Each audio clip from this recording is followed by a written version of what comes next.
नमस्कार, जय श्री राम। हमारे साथ हैं सौरभ भाई और आप देख रहे हैं ज्ञान जरा हटके अभिषेक तिवारी शो पे। लेकिन रिलाई में कोई कमी नहीं होगी इस बात की गारंटी देता हूँ। भिखारियों को सबसे पहले यूएनएससी में रेला गया है और मॉक ड्रिल के बाद फटी पड़ी है, जूस निकल रहा है। लेकिन उस स्थान से नहीं जिस स्थान पे गलत काम हुआ था इमरान खान के साथ। ट्रस्ट मी ब्रो हमारा कोई इसमें लेना-देना नहीं है। सौरभ भाई शुरू करते हैं शो को। क्या हुआ यूएनएससी में और ये नया क्यों फटी पड़ी है? देखो अभिषेक जी, सबसे पहले तो आपने बुलाया उसके लिए बहुत-बहुत धन्यवाद।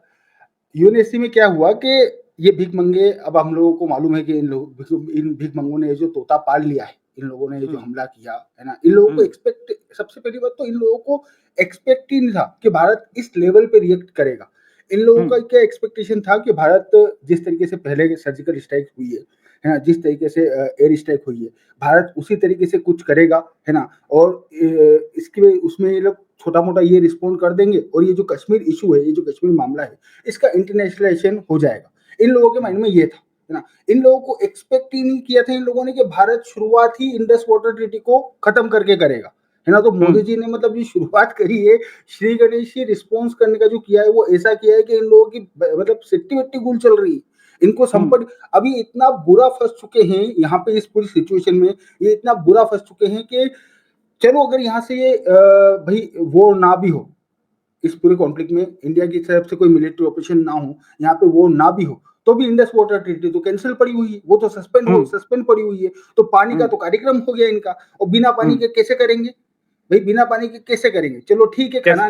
खाना नहीं है, महीने में 1 बार हग रहे हैं, है ना? लेकिन फिर भी बिना पानी के एटलीस्ट उसको धोएँगे कैसे? सो बिना पानी के तो कुछ भी नहीं हो सकता, तो यहाँ से इनके पास निकलने का कोई ऑप्शन नहीं है। तो इन लोगों ने क्या जुगाड़ लगाया, इन लोगों ने दिमाग चलाया। इन लोगों ने सोचा कि अपन लोग ऐसा करते हैं कि ये जो कश्मीर इश्यू है, ये जो पूरा-पूरा मामला है, इसको अपन लोग इंटरनेशनलाइज़ेशन कर देते हैं। चाइना वालों ने हुँ, ज्ञान-गणित बाँटा होगा, चाइना वालों ने हुँ, बोला होगा कि अपन यूएन में आ जाओ, अपन लोग कर लेते हैं। तो इन लोगों ने यूनाइटेड नेशन की मीटिंग बुलाई। अब मीटिंग में भी बहुत इंटरेस्टिंग चीज़ है ना? ये चाहते तो ओपन मीटिंग बुला सकते थे, लेकिन इन लोगों ने हुँ, क्लोज़ डोर मीटिंग बुलाई। क्यों? क्योंकि इनको भी मालूम है कि जिस तरीके का इन लफंगों का चरित्र है ना? जिस तरीके की दुनिया के अंदर इनकी रेपुटेशन है, ये जितने भी मेंबर है, वो सब इनको गरियाएँगे। क्योंकि मैक्सिमम जितनी भी कंट्रीज़ यूनाइटेड नेशन में बैठी हुई है, आप भई हुँ, अमेरिका ले लो, फ्रांस ले लो, यूके ले लो, आप रशिया ले लो, सबने ओपनली भारत को सपोर्ट किया है। भाई हुँ, इन लोगों ने काम ही ऐसा किया, आप धर्म पूछ के 27 बेगुनाह लोगों को मार के चले जाओ, उसके बाद में आप एक्सपेक्ट करो कि आप विक्टिम हो और दुनिया आपकी बात सुने, कौन सुनेगा आपकी बात? देखो ऐसा है अभिषेक जी, भई इंडिया पाकिस्तान के बीच में कॉन्फ्लिक्ट चल रहा है, आतंकवादी हमले होते रहते हैं। आतंकवादी हमले में देखो हमारे सैनिक नहीं मरना चाहिए। हम ऑब्वियस सी बात है, हम लोग नहीं चाहेंगे कि हमारे सैनिकों की जान जाए, उनको खरोच भी आए। बट फिर भी आतंकवादी हमले में एक बार आप सैनिक के ऊपर आतंकवादी हमला कर लो, दुनिया टॉलरेट कर लेगी। आप आके आम लोगों को मार रहे हो, महिलाओं के सामने उनके पति को मार गए, बच्चों को मार गए, कौन बच्चों के सामने उनके बाप को मार गए, कौन सहन करेगा? कोई सहन नहीं करने वाला। तो बिल्कुल। इन लोगों ने एक्सपेक्ट किया था कि भैया इंटरनेशनल लेवल पे लेते जाएँगे और इनको अपन लोग कर लेंगे। तो अब ओपन में कर नहीं सकते क्योंकि इनका चरित्र खराब है ना? भाई यूएन यूएन ने जिन लोगों को आतंकवादी डिक्लेयर कर रखा है, उन लोगों को ये लोग पाल रहे हैं। अपने यहाँ पे इनकी आर्मी आज की तारीख में हाफिज़ सईद को 4 लेयर सिक्योरिटी प्रोवाइड है भाई साहब, हाँ, 4 लेयर बिल्कुल। सिक्योरिटी। 4 layer security provide. तो ये तो इन लोगों की स्थिति है। तो इस वजह से इन लोगों ने ओपन मीटिंग नहीं करी। इन लोगों ने सोचा कि जो भी होगा अंडरग्राउंड कर लेंगे और बाहर आके अपन अपना बक देंगे। भई इनको हुँ, दुनिया में इज़्ज़त से इनको कोई परवाह है नहीं, है ना? दुनिया के इनके बारे में क्या सोचती है, इनको कोई नहीं। इनका सिर्फ़ एकमात्र है इनकी टारगेट ऑडियंस, वो है इनके देश की जनता। मानसिक रूप से विकलांग आबादी जो इन लोगों ने बना ली है, वो इनकी टारगेट ऑडियंस है। इनको सिर्फ़ उनको बेवकूफ़ बनाना है। तो इन्होंने क्लोज़ डोर मीटिंग करी और बाहर आके इनका जो रिप्रेजेंटेटिव है यूनाइटेड नेशन में, जिसने वो हुँ, मीटिंग अटेंड करी थी, उसने आके प्रेस ब्रीफिंग कर दी, है ना? प्रेस हुँ, कॉन्फ्रेंस कर दी एक तरह से और उसमें आके लिटरली इसने जितना भी कुछ बोला है, वो सब कुछ झूठ बोला है। उस पूरी कहानी में इसने सिर्फ़ एक बात सच बोली है और वो ये कि जितने भी मेंबर्स हैं, सभी लोगों ने ये बोला कि भैया ये जो मुद्दा है उसको मिल बैठ के आपस में सुलझा लो। अब हुँ, अभिषेक जी मुझे एक बात बताओ, आप चाहे यूनाइटेड नेशन की मीटिंग हो, हुँ, आसियान की मीटिंग हो जाए, ईयू की हो जाए, जी7 की हो जाए और ये सब भी बड़ी-बड़ी ऑर्गेनाइज़ेशन भी गई तेल लगाने। आज मेरे कलेश हो जाए और हुँ, आप और किसी दूसरे समझदार व्यक्ति के पास में अगर आऊँ, तो आप लोग हुँ। मुझसे क्या कहोगे? यही कहोगे ना मिल कि भई बैठ के आपस सुनो। में ऑब्वियस सी बात है। है ना? कोई हुँ। ये तो नहीं कहेगा कि भाई जाके तलवारें ले लो, लड़ लो, आपस में मार काट दो एक-दूसरे को। ऐसा तो कोई भी नहीं कहेगा। ये तो ऑब्वियस बात है। तो ये कोई बहुत बड़ा तीर तो मार नहीं लिया इन लोगों ने, है ना? इससे ये लेकिन इन्होंने क्या किया, ये एक इस सच लड़कों का मतलब ही है कि भाई मैं नहीं पड़ रहा तेरे पचड़े में। ऑब्वियस सी बात है। भई अब डोनाल्ड ट्रम्प ने पहले ही दिन मना कर दिया, साफ मना कर दिया। वो डोनाल्ड ट्रम्प ने जो अपना स्टेटमेंट दिया, लोगों ने डोनाल्ड ट्रम्प का मज़ाक उड़ाया 1500 साल और ये वो। अब हम लोग सभी जानते हैं कि डोनाल्ड ट्रम्प एक्स्ट्रा बोलते हाँ। हैं। बट सबसे हुँ, महत्वपूर्ण बात जो बोली वो लास्ट की लाइन थी। लास्ट की लाइन हुँ, क्या थी कि भई मेरे को कोई लेना-देना नहीं, इनके आपस का मामला है, आपस में निपट लें। हुँ, बस अमेरिका अपने आप बाहर हो गया, है ना? और आज जो मीटिंग हुई, उस मीटिंग में हुँ, भी अब ये लोग आके क्या इसने इस तरीके से बोला मतलब इसने क्या मेन एक बात बीच में फँसाई और आगे पीछे अपना प्रोपेगेंडा बोला। तो इस तरीके से इसने प्रेज़ेंट करने की कोशिश करी, मानो कि ये सारी की सारी बातें यूनाइटेड नेशन के उन मेंबर्स ने बोली है, सिक्योरिटी काउंसिल के मेंबर ने। तो अब वो इसकी प्रेस कॉन्फ्रेंस हुई, उसके बाद हुँ, में जो क्योंकि इन लोगों ने इस तरीके की सड़क-छाप हरकत कर दी, तो देखो एक्चुअली में क्या है, ये जो क्लोज़ डोर मीटिंग होती है ना, इसका हुँ, रूल ये है कि इस मीटिंग के अंदर जो कुछ भी होता है, वो अंदर ही रहता है ना? वो हुँ, बाहर नहीं आता। इस भई हुँ। क्लोज़ डोर मीटिंग का मकसद ही ये है कि जो कमरे में मकसद हो रहा है वो हाँ, कमरे में ही रहेगा, बात बाहर नहीं आएगी। लेकिन अब सामने वाला जब इस तरीके की सड़क-छाप हरकत पे उतर जाए, तो फिर दूसरे क्या करेंगे? तो जो दूसरे मेंबर्स थे, जिन्होंने मीटिंग अटेंड करी, उन्होंने ब्रीफ कर दिया मीडिया को। मतलब हुँ, सुमड़ी में उन्होंने ब्रीफ किया, उन्होंने भी ओपन में ब्रीफ नहीं किया, लेकिन खबर तो बाहर आई गई। तो हुँ, खबर बाहर ये आई कि साहब उन्होंने इन लोगों को, पाकिस्तान वालों को उस मीटिंग में ना सिर्फ गरियाया, बल्कि इन लोगों से उन्होंने ये भी पूछा। एक तो ये लोग जो बोल रहे थे कि भैया इंडिया ने फाल्स फ्लैग ऑपरेशन कर दिया है अपने हुँ, जियोपॉलिटिकल गेन्स को अचीव करने के लिए, और ये लफंगा अपनी ब्रीफिंग में भी बोली है इसने ये बात कि हुँ, हुँ, इंडिया ने हुँ, फाल्स फ्लैग ऑपरेशन कर दिया।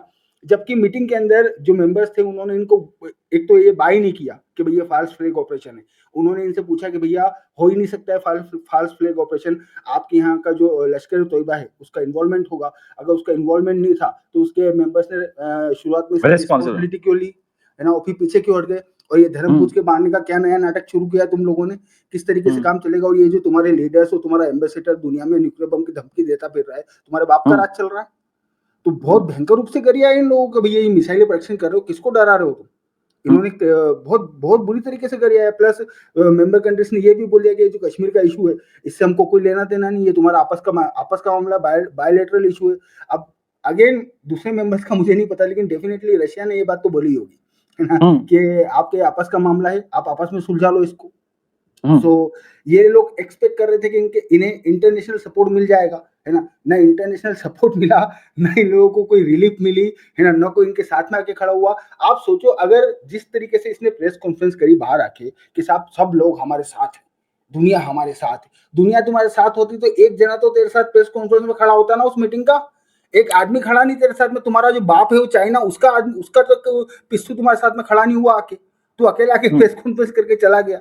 सो ये इन लोगों की स्थिति अच्छे तरीके से करे हो, मतलब है ना। अगेन मैं यहाँ पे एक छोटी सी बात बोलना चाहूंगा कि भाई देखो, आपकी ऑडियंस में हो सकता है कुछ लोग मोदी जी को पसंद करते हो, कुछ लोग मोदी जी को नापसंद करते हो, है ना? लेकिन यहाँ पे मैं ये बात बोलना चाहूँगा कि आप लोगों को गर्व होना चाहिए अपने देश के नेता के ऊपर कि आज आपके देश को उस बंदे ने उस लेवल पे ले जाके खड़ा कर दिया। आपके देश की उस बंदे ने ये पोज़ीशन कर दी है कि यूनाइटेड नेशन की सिक्योरिटी काउंसिल की क्लोज़ डोर मीटिंग में, जहाँ आपके देश का एक रिप्रेजेंटेटिव मौजूद नहीं था, वहाँ पे आपके मित्र देशों ने आपके दुश्मन को गरिया दिया, उसकी हालत खराब करके रख दी। इससे बेस्ट क्या हो सकता है? ये आपके देश की रेपुटेशन है। और अगेन मैं आप लोग आपके ऑडियंस को ये बात भी बोलना चाहूँगा, पाकिस्तान की प्रोपेगेंडा में फँसने की ज़रूरत नहीं है। आपका देश, आपके देश की लीडरशिप, आपकी आर्मी मोर देन कैपेबल है इनकी बखिया उधेड़ने के लिए। इनकी हालत खराब चल रही है। आप सिंपल सा एग्ज़ाम्पल देखो ना कि ये जिस दिन से कॉन्फ्लिक्ट शुरू हुआ, पहले दिन से हुँ, धमकी दे रहे हैं कि भैया इधर भारत ने पानी बंद किया, इधर हम बम मार देंगे, इधर बम मार देंगे। 48 घंटे हो गए भारत को पानी बंद किए हुए। मार दो बम। हुँ। मार दिया। बकते अब तो फिर रहे ज़्यादा दिन हो यूएन में। गया अब तो ज़्यादा दिन हो गए। वैसे ये स्थिति तो तय लग रही है कि एटीएम में बड़ी-बड़ी ये यार एटीएम है पाकिस्तान में इतनी लंबी लाइनें लग रही है। जब से इसने कहा कि भाई सभी राज्यों में हम मॉक ड्रिल करेंगे। इसके हाँ, बाद हाँ, उन्होंने कहा कि तुम मैक्सिमम 31,000 रुपए निकाल सकते हो पाकिस्तान के पैसे के हिसाब से यानी नंगा नहाएगा क्या, नंगा निचोड़ेगा क्या? हाँ। एक दिन में उतना ही निकाल सकते हैं। अरे लेकिन फिर अभिषेक भी जी, हुँ, क्या होता है जिस दिन आदमी वॉर का सोचता है ना, क्या हुँ, होता है कि वॉर कभी भी होगी, वॉर का हुँ, कोई ठिकाना नहीं। वॉर तो जिस हाँ। दिन होना होगी, है ना? लेकिन आप जिस दिन वॉर का सोचते हो ना, खर्चे का मीटर उस दिन से चालू हो जाता है। आई बात समझ हुँ, में? आपकी हुँ, ड्रिल करना, आपको अपने सैनिकों को लेके जाना, बॉर्डर पे लेके जाना। देखो क्या है, सैनिक अपने आर्मी हेडक्वार्टर में इनके जो बंकर्स बने हुए होते हैं, वहाँ पे अगर रह रहे हैं, तो वहाँ पे खाने-पीने का भी टेंशन नहीं, क्योंकि वो खर्चा भी चलता रहता है। लेकिन अगर वहाँ पे आप डिप्लॉय कर रहे हो बॉर्डर पे, तो खाने-पीने का खर्चा भी चालू हो जाता है। खाने का सामान लेके जाना, रसद लेके जाना, सैनिकों को लेके जाना, वेपन्स को लेके जाना। और आपने नोटिस किया होगा, पाकिस्तान ने लिटरली अपनी पूरी की पूरी आर्मी डिप्लॉय कर दी है। तो खर्चे का मीटर चालू हो गया है, पैसा इन लोगों के पास है नहीं, भीख मांगते फिर रहे हैं सब तरफ। आईएमएफ वालों के सामने वही भीख मांगने जा रहे हैं कि इनको जो इनका लोन बाकी चल रहा है, वो पेमेंट रिलीज़ कर दे। इंडिया रिलीज़ करवाने, इंडिया कोशिश कर रहा है कि वो रिलीज़ ना हो, है ना? और अभी जैसी सिचुएशन चल रही है, इस बात के बहुत ज़्यादा चांसेस हैं, मतलब कि आईएमएफ वालों को भी पता है कि ये अगर लोन रिलीज़ होता है, तो ये हुँ, डेफिनिटली युद्ध में यूज़ करेंगे इसको। हुँ। सो पैसा इनके पास है नहीं। अरे यार, तो फिर इस ये तो मोदी एक और गेम कर रहा है। ये जितना हुँ, लंबा मॉक ड्रिल होगा, लंबा ट्रायल होगा, ये तो पैसे ही नंगा नहाएगा क्या, निचोड़ेगा यही क्या? पहले यही तो अटैक कर खे देगा क्या पाकिस्तान? हाँ, हाँ, यही भई मेरे को जहाँ तक समझ में आ रहा है, देखो मैं ऑब्वियस सी बात है, यहाँ पे अगर शब्द मायने रखता है ना, मैं हाँ, अगर शब्द अगर रखना कि कोई गारंटी नहीं कि ऐसे ही हो, क्योंकि हम लोग सिर्फ एनालिसिस कर रहे हैं, अपन एक गेस करने की कोशिश कर रहे हैं। एग्ज़ैक्टली क्या है, ये तो हायर अथॉरिटी हाँ, के में जो लोग बैठे हैं, वो जानते हैं। भई जो जिस तरीके से चीज़ें हो रही है, मेरे हिसाब से इंडियन गवर्नमेंट के माइंड में यही चल रहा है कि भई आज की तारीख में पाकिस्तान का सबसे वीक पॉइंट है इनकी इकोनॉमी, और हुँ, हमारा सबसे मजबूत पॉइंट है हमारी इकोनॉमी। है ना? जो हुँ, इनका सबसे वीक पॉइंट है, वो हमारा सबसे स्ट्रॉन्ग पॉइंट है। इंडियन हुँ, आर्मी अगर बॉर्डर पे पूरी की पूरी जाके इंडियन गवर्नमेंट खड़ी कर दे, है ना? हुँ, तो भी हम लोगों को हमारी इकोनॉमी इज़िली झेल जाएगी। परमानेंट अगर ये लोग वहाँ पे बैठे रहे, तो भी झेल जाएगी। सब 80,000 लोगों को रोज़ हम लोग फ्री में राशन दे रहे हैं। हमको हुँ, बाबा जी फ़र्क नहीं पड़ता। 4 पाकिस्तान हम लोग रोज़ पाल रहे हैं, भारत सरकार 4 पाकिस्तान फ्री में पाल रही है रोज़ खाना देके। हम लोगों को हुँ, बाबा जी फ़र्क नहीं पड़ता। लेकिन इन लोगों की कंडीशन है नहीं, तो यहाँ पे इंडियन गवर्नमेंट का मेरे हिसाब से प्लान यही है कि इन लोगों को इकोनॉमिकली तोड़ने दो, आराम से इनके खर्चे का मीटर चालू रखो, पैसा खत्म होने दो, बिल्कुल ठंड हो जाएँगे, उसके बाद में अपन लोग यहाँ पे नेवल ब्लॉकेज लगा के और फिर इनका क्रियाक्रम कर देंगे। या तो अपन करेंगे, या फिर नहीं करेंगे तो इन लोगों को झक मार के हमला करना पड़ेगा, क्योंकि इनकी केसिट, ये बहुत इंटरेस्टिंग पॉइंट है, इनकी हुँ, केसिट उलझ गई है। ये अब यहाँ से पीछे नहीं हट सकते। पीछे क्यों नहीं हट सकते? क्योंकि इंडस हुँ, वाटर का पानी तो बंद पड़ा है। इंडस हुँ, वाटर ट्रीटी कैंसल हो गई है। सो हुँ। ये पीछे तो हट ही नहीं सकते ना। और फिर गजवा हिंद के फौजी है ये। अल्लाह ने इन्हें गजवा हिंद करने के लिए भेजा है। ये अरे मर्द हैं। भैया, टीवी पे मौलाना और आर्मी के लोग बोल रहे हैं, जनाब हम हिंदुस्तान को कब्जा करेंगे तो इस हीरोइन को उठा लेंगे, एक हाँ, बोल रहा है हाँ। माधुरी दीक्षित को उठा लेंगे। अबे साले, माधुरी दीक्षित यूएस में है। अरे इनके बाप का राज चल रहा है, इनके बाप का राज चल रहा है ना? ये इसको उठा लेंगे, उसको उठा लेंगे। इन लोग मतलब जो मन में आ रहा है, एक-एक राम मंदिर गिरा के बाबरी मस्जिद बनाएँगे। मतलब आप सोचो इन लोगों की मेंटालिटी, आप सोचो। आप यहाँ पे थोड़ी-सी नोटिस करने वाली बात है, मतलब लॉजिकल बात है, थोड़ा सीरियस वे में अगर हम लोग इस टॉपिक को देखें तो, भाई हुँ, भारत और पाकिस्तान के बीच में कॉन्फ्लिक्ट किस बात को लेके? कश्मीर वाले बात को लेके है ना? हुँ, और हुँ, ये बॉर्डर ट्रीटी को लेके इन लोगों का कहना है कि कश्मीर के अंदर इंडियन गवर्नमेंट अत्याचार कर रही है, कश्मीर के लोगों को भाई क्या बोलते हैं, खुद खूब मुख्तारी का वो मौका मिलना चाहिए, कि इंडिपेंडेंट होने का मौका मिलना चाहिए, ये इनका कहना है। हुँ, अगर ये इनका बेस पॉइंट है, यही कॉन्फ्लिक्ट है, यूएन में खड़ा होकर इनका आदमी ये बोल रहा है, तो भैया आपके पार्लियामेंट में खड़ा होकर आपका मंत्री ये क्यों बोल रहा है कि साहब राम मंदिर गिरा के वहां पे बाबरी मस्जिद बनाएंगे, और हमारा जो आर्मी चीफ है वहां पे जाके नमाज पढ़ेगा? ये फोकट बातें करने का क्या मतलब है? इससे पता चलता है आप लोगों की इनकी मेंटेलिटी, कि इन हुँ। लोगों के दिमाग में सिर्फ और सिर्फ जहर भरा हुआ है। इन लोगों का मेन मकसद है हिंदुओं को खत्म करना, है ना? ये भारत को एक हिंदू राष्ट्र के तौर पे देखते हैं। ये हिंदुओं के मन में इनके प्रति नफरत भरी हुई है। ये जहर है जो निकल के ज़हर सामने है। आ रहा है। हाँ, नहीं, ये वो शुद्ध रूप से जहर है। शुद्ध बस शुद्ध रूप से जो है। आऊँगा भाई, एग्जैक्टली। 2 क्वेश्चन और है आपके लिए, तब तक ये रिपोर्ट आई है, आपने जो बोला कि इकोनॉमिकली कितने साउंड है, अभी हम जापान से आगे चले गए हैं अप्रैल में आईएमएफ के डेटा के अनुसार। अ, भाई, अगर पाकिस्तान कह रहा है कि कब्ज़ा कर लेंगे, तो उसके 2 कारण मुझे लग रहा है जो भारत के लिए और हम राष्ट्रवादियों का, सोशल मीडिया इन्फ्लुएंसर का दायित्व बढ़ जाता है। ये किसान आंदोलन के नाम पे एक तो कह रहे हैं भैया हम 7 तारीख को ही मॉक ड्रिल होगा और हम रेल और सड़क सब जाम करेंगे। हाँ, ये भी हाँ, ऑफिशियल न्यूज़ है। हाँ। मतलब आप बताओ, आदमी कहाँ तक बर्दाश्त कर सकता है? अब अगर मतलब सोचने वाली बात है, कितने गिरे हुए लोग हैं। आप सोचो कितने गिरे हुए लोग हैं। सामने वाले ने, साम भाई आपके दुश्मन देश ने अपनी पूरी आर्मी उसकी बॉर्डर पे लाके खड़ी कर दी, है ना? आपका देश ऑब्वियस सी बात है हम लोग भी अंडरग्राउंड युद्ध हुँ। देश का बच्चा-बच्चा जानता है कि युद्ध की तैयारी हो रही है ना? कुछ भी हो बिल्कुल, सकता है। बिल्कुल, यहाँ से बिल्कुल। किधर भी चीज़ जा सकती है। ऐसे समय पे ये सो कॉल्ड अन्नदाता, है ना? हुँ, जो देश के टैक्स पेयर्स पे जिंदा है। अन्नदाता इस तरीके से बोलते हैं जैसे कि पॉकेट में देके जा रहे हो। ये जो हुँ। फसलें उगा रहे हैं ये देश की जनता को फोकट में देके जा रहे हो, है ना? ये मेरे को तो आज तक और ये ये सारा समझ में अच्छा कमाल की बात है, ये सब प्रॉब्लम पंजाब के ही है इसमें। बिहारी को अरे कोई मतलब नहीं है, मध्य प्रदेश को मतलब नहीं है, राजस्थान को मतलब नहीं है, सिर्फ वहीं के मतलब है।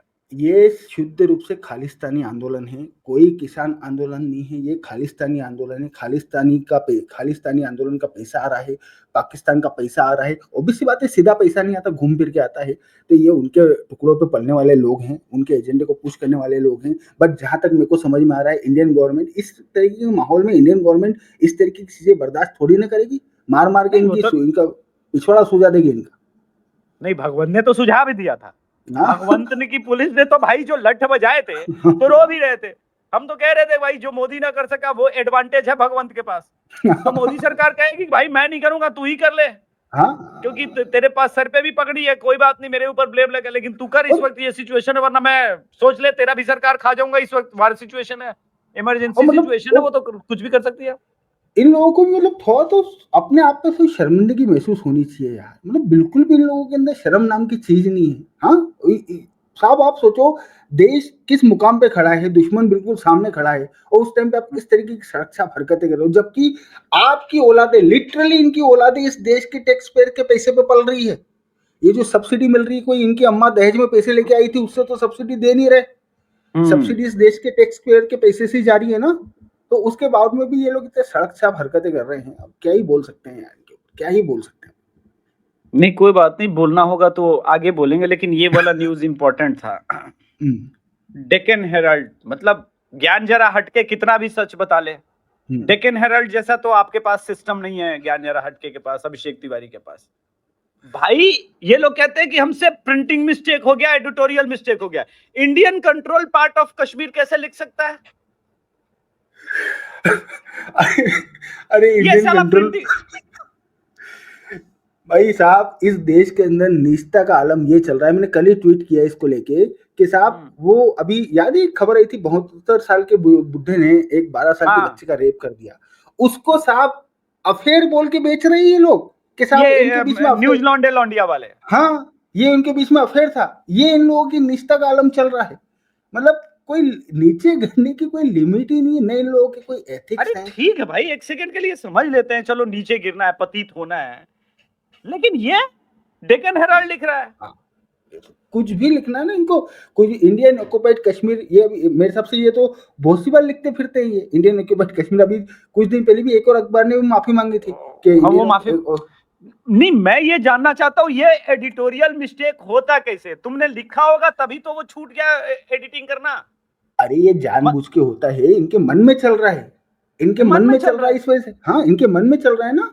इस वजह से लिखा रहे है ना इनके मन में चलता है इस वजह से लिख देते हैं ये लोग बाद में इनको गालियां पड़ती है तब इनको पता चलता है कि साहब ये मन की बात लिख दी ये काम नहीं चलेगा अपने को थोड़ा सा जो लोगों को चाहिए वो लिखना पड़ेगा बाकी इनके मन में जो चल रहा है वो अलग ही है ना भाई क्या है कि इस देश के जो मीडिया हाउसेस है वो सब कुछ है ना देखो क्या है राइट विंग के लोगों को इतना चांस नहीं मिला भाई इतने लंबे समय तक पावर में थे नहीं है ना तो अब जाके राइट विंग के लोगों का मतलब शुरू हुआ है काम है ना बट इनका इकोसिस्टम बहुत ज़्यादा मजबूत है ना सब जगह इनकी पहुंच है ना तो इस वजह से सब जगह इनके लोग बैठे हैं सालों से बैठे हैं तो अब इनका आतंक चल रहा है अब इसको मेरे हिसाब से खत्म होने में कम से कम भी 10-20 साल और लगेंगे जब तक राइट विंग के लोग और ज़्यादा अच्छी पोजीशन पे पहुंच जाएंगे तब हम लोगों को थोड़ा सा इन लोगों का उतार होते हुए नजर आएगा बाकी तब तक इन लोगों की नोटंकी चलेगी इसको हम लोगों को झेलना ही पड़ेगा इनका क्योंकि इन लोगों को शर्म तो है ही नहीं इन लोगों को लिटरली 2 रुपए की शर्म नहीं है मतलब आप सोचो अब मैं बोलूंगा बुरा लगेगा नाम ले लूं कोई फर्क नहीं पड़ रहा नहीं कोई फर्क नहीं पड़ता कोई फर्क ले आप देखो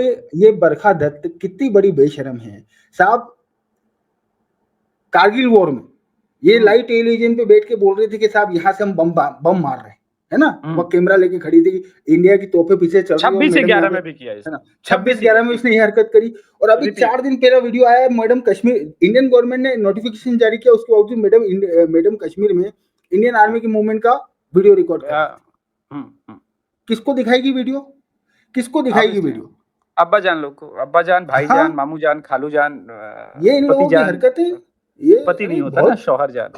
ये अरे बहुत गजब लोग हैं इनकी, क्या ही कहूँ इनको, मतलब बोल बोलता हूँ तो मेरे को मतलब क्या होता है, कभी-कभी लिमिट क्रॉस हो जाती है, इतना नहीं, गुस्सा आता है। मैं वो वाला पॉइंट समझ सकता हूँ। सौरभ भाई, लिमिट क्रॉस करने का मुझसे ज़्यादा क्या आता है? हम लोग तो पता है एक ही कश्ती पे सवार है, एक ही नाव पे देखो, सवार है। क्या होता है मेरे को, मतलब देखो क्या होता है, भाई आपके विचार अलग हो सकते हैं। मेरे को हाँ, लिटरली कोई आपत्ति नहीं, मैं खुद ही मोदी जी को कितनी बार गरियाता हूँ यार, ये मैं ये अश्विनी जी कहता को। हूँ लेकिन देश में के बाहर जाते तो इंडियन लिखते हैं ना भाई, इतना हाँ तो भाई, कम से कम रखो ना देश लिहाज़। देश सर्वोपरि होना चाहिए ना यार, देश सर्वोपरि।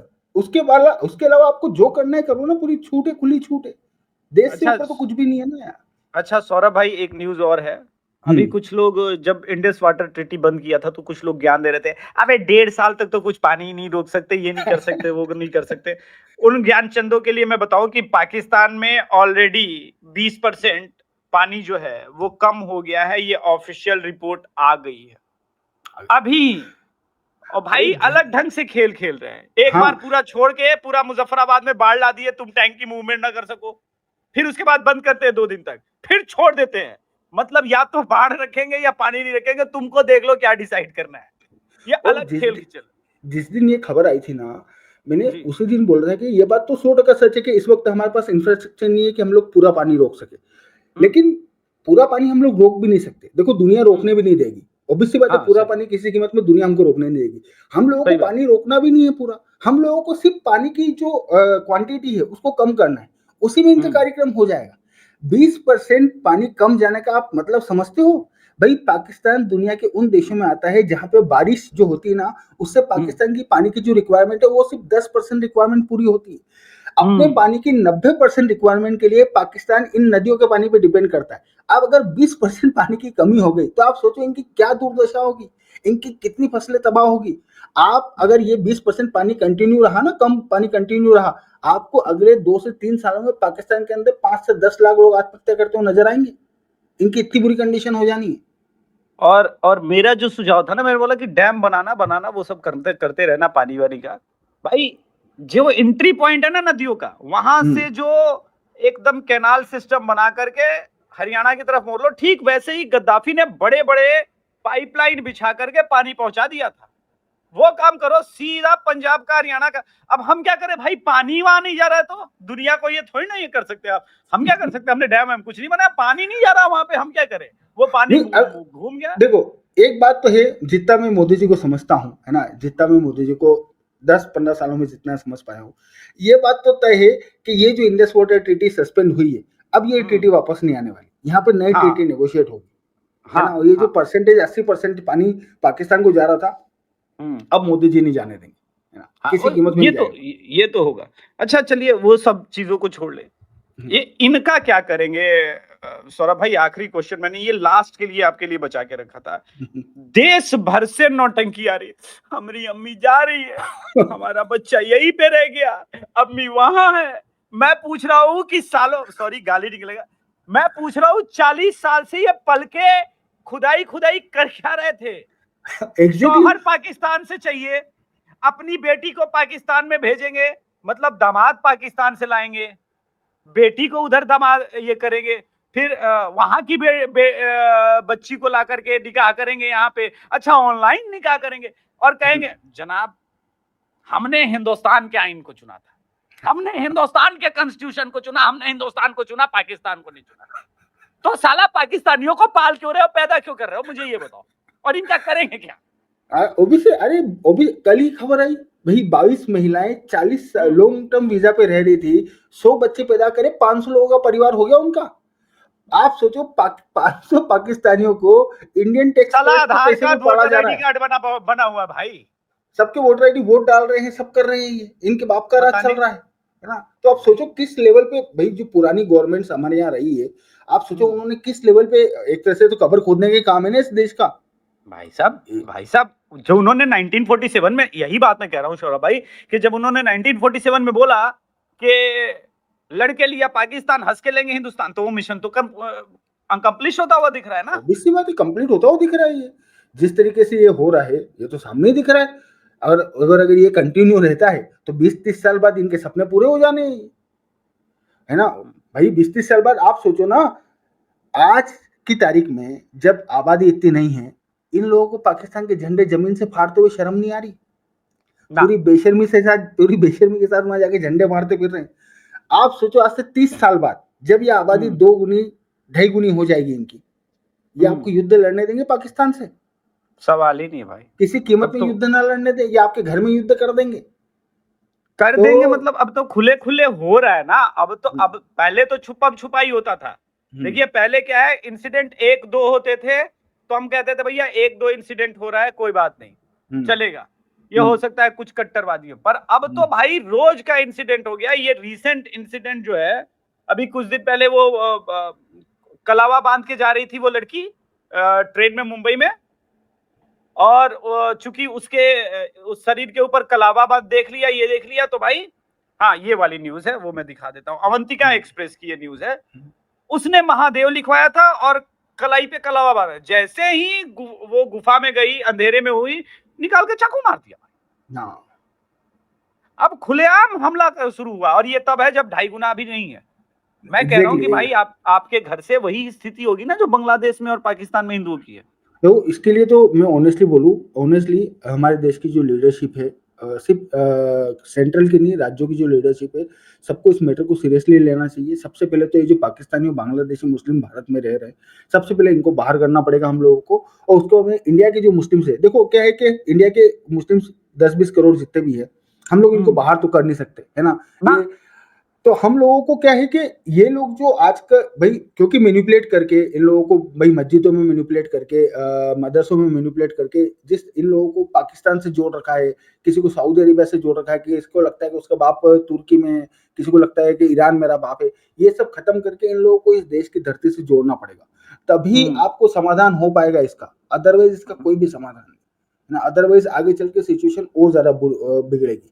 तो ये तो करना पड़ेगा, और इसके लिए थोड़ा सा मोदी जी को मतलब वो जो टाइट करना पड़ेगा, अपडेट, हाँ, सॉफ्टवेयर अपडेट करना पड़ेगा, और थोड़ा सा टाइट करना पड़ेगा, डंडा उठाना पड़ेगा। अब मोदी जी ये सोचे कि साहब मैं बिल्कुल शराफत से कर दूं, ये शराफत से होने वाला काम नहीं है, क्योंकि सामने वाली पार्टी बिल्कुल भी शरीफ नहीं है, वो पूरी बेशरम है। उसको कैमरे पे पाकिस्तान का झंडा 50 लोग खड़े हैं, कैमरा चल रहा है। मतलब साला कटोरे में भीख लेते हैं। सारी सब्सिडी से लेकर के 500 रुपए के लिए लाइन बुर्का पहन के लग जाएंगी अम्मी। बच्चा वो साला जियो ले, उसी 500 रुपए का जियो रिचार्ज करके मोदी मुर्दाबाद बोल रहा है। 5 केजी राशन के लिए अलग अलग खातूने लगी है पूरी फैमिली की। पूरी फैमिली में साला हम तो हमारे 50-60 का चल रहा है कॉम्पिटिशन। मैंने एक्चुअली मेरे वीडियो पे, मेरे चैनल पे भी ये बात बोली कि मतलब आप देखो, सोचो किस लेवल का मैनिपुलेशन होगा उस इन लोगों के मन में, मतलब किस लेवल पे जाके मैनिपुलेट किया होगा कि ये लोग पैदा यहाँ हुए, है ना, बचपन यहाँ बीता, जवानी यहाँ आई, शादी ये लोग यहाँ कर रहे हैं, काम धंधे ये लोग यहाँ कर रहे हैं, बच्चे इनके यहाँ पैदा होंगे, बच्चे ये लोग यहाँ पालेंगे, इनकी खुशियां गम जिंदगी में जो कुछ भी आएगा वो सब इस देश की धरती पे होगा, लास्ट में दफन भी इस देश की धरती में ही होंगे, लेकिन दिल इनका साला पाकिस्तान के लिए धड़क रहा है। आप सोचो किस लेवल का मैनिपुलेशन चल रहा है। तो इसका समाधान तो एक ही है कि हम लोगों को मतलब बहुत बड़े स्तर पे काम करना पड़ेगा, है ना, और इन लोगों को इस धरती से, देश की धरती से जोड़ना पड़ेगा। अदरवाइज आने वाली पीढ़ियों के लिए बहुत बड़ी मुसीबत खड़ी हो जाएगी। हम लोग तो चले जाएंगे, वो हम लोग देखेंगे नहीं, लेकिन आने वाली पीढ़ियों के लिए बहुत मुसीबत खड़ी हो जाएगी। बट लास्ट में यही है कि आज यूएन में जो हुआ, है ना, इंडिया ने अपनी एक तरह से, हम लोगों को इंडिया की डिप्लोमेटिक ताकत देखने को मिली, है ना, बिना इंडिया के गए हमारे मित्रों ने ही निपटा दिया, और अच्छे से निपटाया। पाकिस्तान को जो सपोर्ट एक्सपेक्ट कर रहा था, सपोर्ट कुछ भी नहीं मिला। कश्मीर मुद्दे को सोचा था कि इंटरनेशनल लेवल पे लेके चला जाएगा, किसी ने इसकी बात नहीं सुनी। लोगों ने बोल दिया कि भैया आपस का मुद्दा है, घर बैठ के सुलझाओ। सो इसके लिए हम लोगों को गर्व महसूस होना चाहिए, और हमारे देश की लीडरशिप पे भी हम लोगों को गर्व करना चाहिए। Well, on this note will wind up the show. Thank you Saurabh भाई शो में आने के लिए। दर्शकों से निवेदन है, प्लीज डू सब्सक्राइब। ज्ञान जरा हट के अभी भी मिलियन नहीं हुआ है, और यहाँ 5 लाख में थोड़े से बाकी है, 4-5 हजार, वो भी कर अरे बिल्कुल कर दो अभिषेक के, मैंने बहुत सी बात सुना अभिषेक के मुंह से, भाई 5 लाख कर दो यार फटाफट से, तो आगे का अभिषेक का नया टारगेट सेट हो। भाई करना पड़ेगा ना, वो 5 लाख तो पहले कंप्लीट हो, जैसे तुम्हारा मिलियन बहुत दिन से अटका हुआ है।